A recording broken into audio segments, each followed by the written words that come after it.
Nggak berasa kita udah di tahun baru 2024 dan kita bertemu lagi di 2024.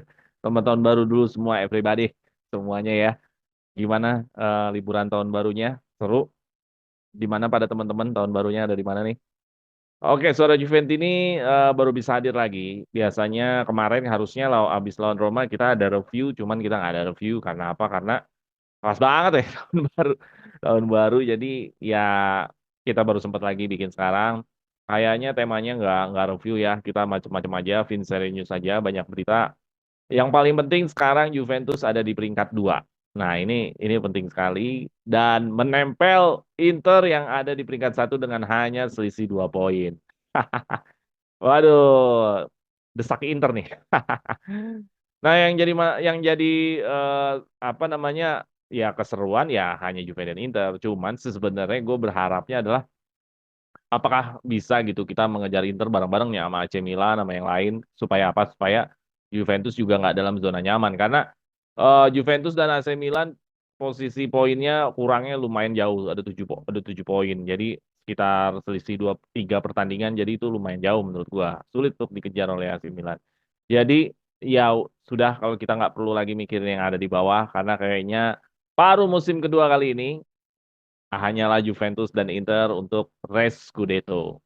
Apakah selalu yang champion di Inferno? Champion di Inferno itu artinya adalah juara paruh musim ya. Apakah juara paruh musim akan selalu berkorelasi dengan juara Serie A ya? Apakah selalu berkorelasi seperti itu?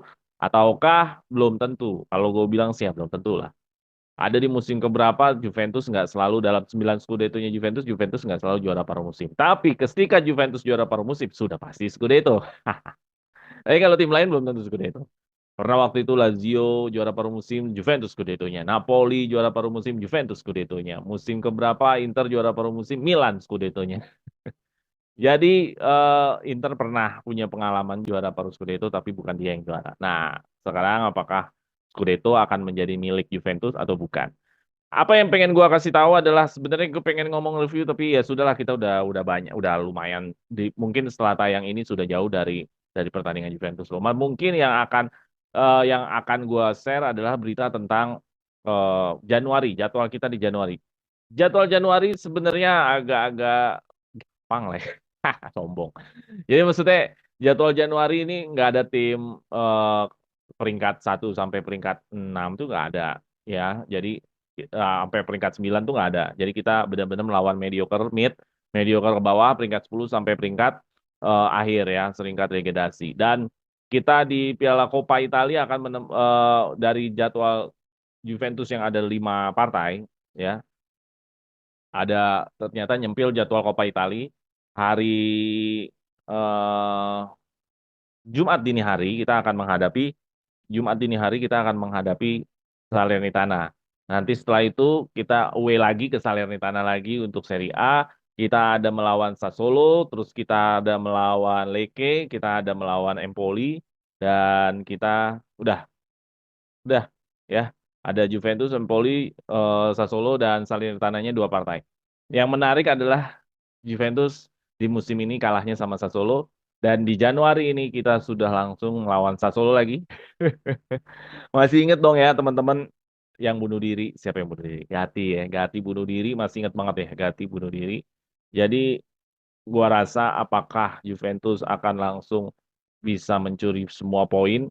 Kalau dari secara kualitas pasti bisa. Kenapa? Karena lawannya ini nggak ada yang peringkat 1 sampai peringkat 10. Benar-benar hanya peringkat bawah semua. Harusnya bisa menggrab semua poin yang ada. Sapu bersih di bulan Januari. Jadi gue pikir kita akan lebih punya apa motivasi lebih lagi, lebih santai di bulan Januari. Karena ini lebih santai, gue sangat berharap sekali adanya yang namanya eh, mercato atau pasar transfer. Kenapa? Karena kalau misalkan kita mau langsung mendatangkan pemain dengan mercato yang ada di bulan Januari, ini kebetulan gamenya lagi ringan-ringan. Jadi ini cocok untuk mendatangkan pemain yang diharapkan oleh para Juventini dan para ya manajemen juga juga mengejar pemain-pemain yang untuk mengisi spot kekosongan dari Fagioli dan Pogba. Jadi gue pikir ini momennya pas. Gua rasa kayaknya Juventus udah itu.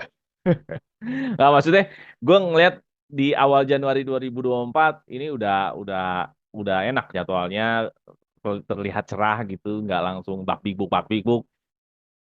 Pas banget kalau kita mau datengin pemain di bulan Januari ini. Jadi pasar Mercato ini udah harus datang di bulan Januari. Kebetulan lawannya gampang-gampang.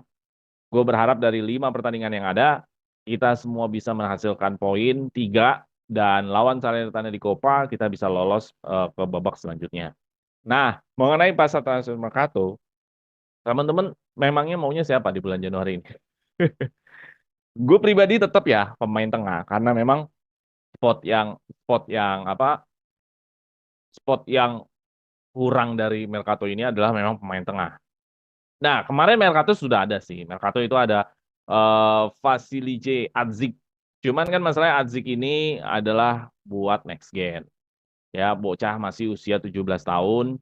Jadi kita nggak bisa langsung mengatakan ini langsung buat Juventus. Jadi kemungkinan Adzik ini pasti akan di next gen. Mungkin dia akan dipromosikan setahun atau 2 musim lagi tergantung nanti dia gimana di next gen. Next gen ini luar biasanya karena dia bermain di seri C ya. Karena dia bermain di seri C, next gen ini menjadi program yang gue melihat suatu percepatan untuk dari pemain-pemain yang masih remaja ini bisa langsung punya kapasitas untuk seperti pemain yang dewasa. Karena dia bermain di seri C. Seri C itu kan bukan kelompok umur lagi. Beda ya kalau Primavera mungkin dia akan ketemu teman-teman yang sekelompok umur. Kalau ini kan udah nggak kelompok umur. Ini benar-benar lu bertanding melawan orang dewasa yang range umurnya mungkin nggak ada batasan gitu selama pemainnya masih kuat. Nah ini bagus banget ya kalau next gen ada di seri C. Nah mengenai Adzik ya posisinya adalah seorang attacking midfielder. Apakah nanti seperti apa ya? Tentu ini masih terlalu dini ya untuk kita berbicara kemampuannya akan seperti apa. Cuman dari klip-klip video highlightnya menjanjikan.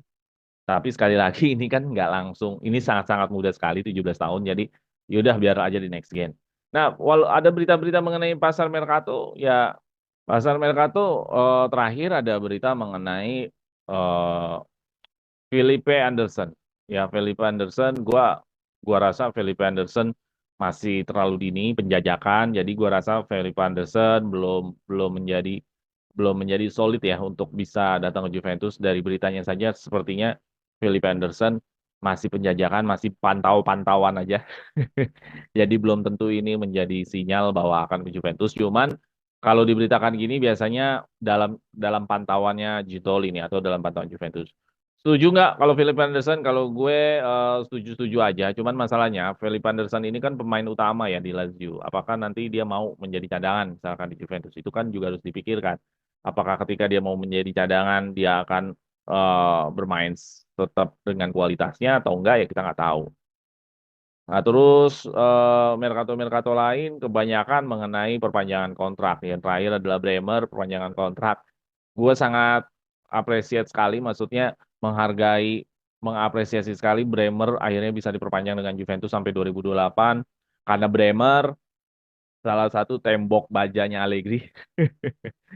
Dengan dia banyak kan di iklannya dia apa peresmian dia kontrak kan sebuah klip yang bagus ya, sebuah klip yang bagus dia dia itu apa namanya mengantongi mengantongi Osimhen, mengantongi Leao, kemarin mengantongi Lukaku. Jadi Bremer Bremer salah satu punggawa Juve yang menjadi penting di musim ini yaitu sebagai bek utama Juventus. Jadi gue pikir mengapresiasi sekali lah bahwa Juventus mampu memberikan kontrak yang lebih panjang lagi kepada Bremer sehingga kalau di rentan-rentan antara kontrak itu Bremer bisa dibayarin lebih tinggi nilainya gitu. Nah, pemain yang mungkin akan jadi lebih lebih akan diintens untuk Mercato ini adalah pemain Hotspur ya. Pemain Spurs yaitu siapa? Højbjerg. Nah, Højbjerg ini apakah tapi Højbjerg ini kan eh, masalahnya adalah apakah Juventus mau keluar duit untuk Højbjerg? Karena Juventus kan pengennya minjem di musim ini. Memang memang ada incaran yang selalu gue pengen ya, yaitu adalah Samardzic. Cuman di berita terakhir dia mau diincar Napoli, jadi aduh repot juga ini.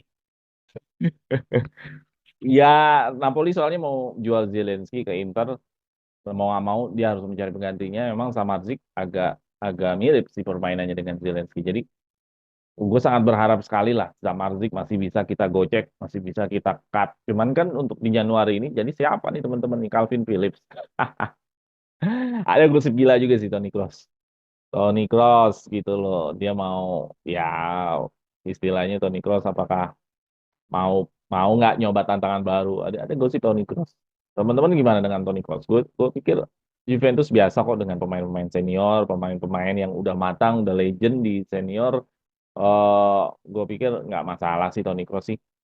Gue senang-senang aja sih. Artinya spotlight Juventus itu akan jadi lebih lebih banyak ya mendapat sorotan ketika Toni Kroos ini kan pemain sepak bola dunia ya. Jadi ketika Toni Kroos datang ke Juventus, sorotan sorotan itu pasti akan lebih banyak pada Juventus. Itu yang paling penting. Ketika sorotan itu pada Juventus, value-nya Juventus kan naik ya di mata industri sepak bola. Jadi gue senang-senang aja. Cuman masalahnya ini kan pemain udah uzur ya. Apakah nanti bisa mengikuti ritme yang ada. Tapi kalau dilihat skill-skillnya kan skill-skill yang selalu diberikan dari Toni Kroos ini kan lebih banyak tentang passing, long pass. Long passnya Toni Kroos ini lebih lebih inilah, lebih menjadi unggulan ya, atribut unggulannya Toni Kroos ya. Long pass, terus belum lagi ngomongin shootingnya.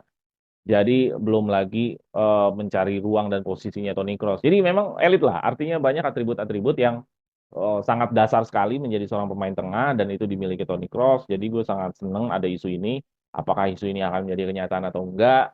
Ya mungkin akan sulitnya adalah mengenai gaji ya, karena gaji dia terlalu tinggi di Real Madrid.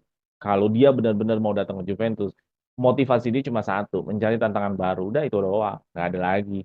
Karena kalau misalkan dia mau mau gajinya itu nggak terlalu jauh turunnya, dia mendingan pindah ke Saudi. Cuman kalau ke Juventus cuma mencari tantangan baru. Dia tuh masih pengen punya spirit main sepak bola kalau lu bergabung dengan Juventus, Toni Kroos. Datanglah Toni Kroos. Yang lain-lain lagi ya ada masih mengenai Calvin Phillips itu juga masih masih keras-kerasan juga karena City maunya kita bayarin di akhir musim sedangkan kita mau pinjam aja. Jadi memang repot ya di bulan Januari ini kalau kita mau pemain yang dari klub besar, memang mereka berharap pemainnya bisa dijual. Artinya ketika habis dipinjamkan, terus lu harus membeli pemain itu. Sedangkan Juventus maunya ya pinjam aja gitu, nggak usah ngomongin beli atau enggak gitu loh. Dan gue setuju dengan apa yang diinginkan Juventus, pinjem aja nggak usah beli.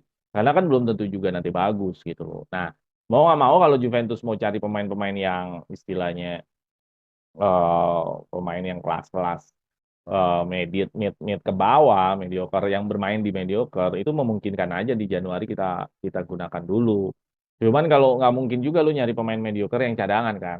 Berarti kan lu mencari pemain mediocre yang inti. Apakah klub mediocre mau memberikan pemain intinya, di mana pemain inti itu juga belum tentu dibayarin hanya dipinjamkan aja. Jadi memang bekerja keras lah Gintoli untuk di Januari ini. Kecuali Juventus memang mau bayarin ya, memang udah siap duit buat membeli pemain. Sampai sejauh ini Juventus hanya ingin mencari pinjaman aja untuk mengisi kekosongan stok dari pemain-pemain yang ada gitu. Nah, jadi gue pikir ini saatnya untuk Juventus Juventus mengeluarkan kemampuannya mereka untuk mendapatkan hasil maksimal di bulan Januari ini di 2024. Kenapa? Ya karena lawannya gampang-gampang semua nih, kecuali Sassuolo lah.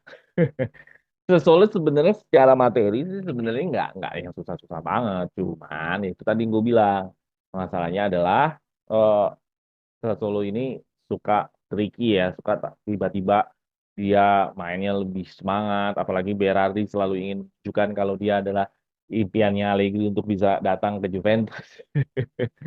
Jadi Sassuolo lah paling lah yang lebih repot. Nah untuk mengenai pertandingan kemarin lawan Roma, gue sangat mengapresiasi sekali bukan tentang menangnya aja, tapi gue sangat mengapresiasi sekali mengenai Vlahovic. Ya, kenapa Vlahovic main benar-benar berbeda.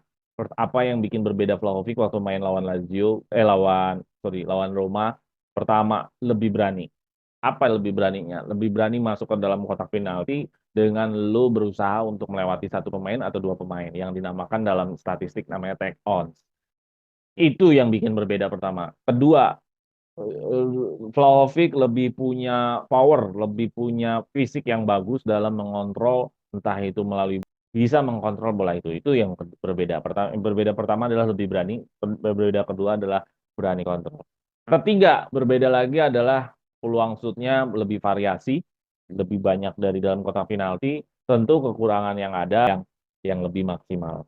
Gue mendoakan Vlahovic benar-benar bermain lebih gacor, produktif. Kenapa? Karena memang Vlahovic kita hadirkan untuk produktif ya. Dengan gaji yang tinggi, dengan harga yang tinggi, memang kita harapkan dia produktif. Apa ukuran produktif seorang striker? Selalu gue sebut, striker elit minimal semusim lu 30 gol.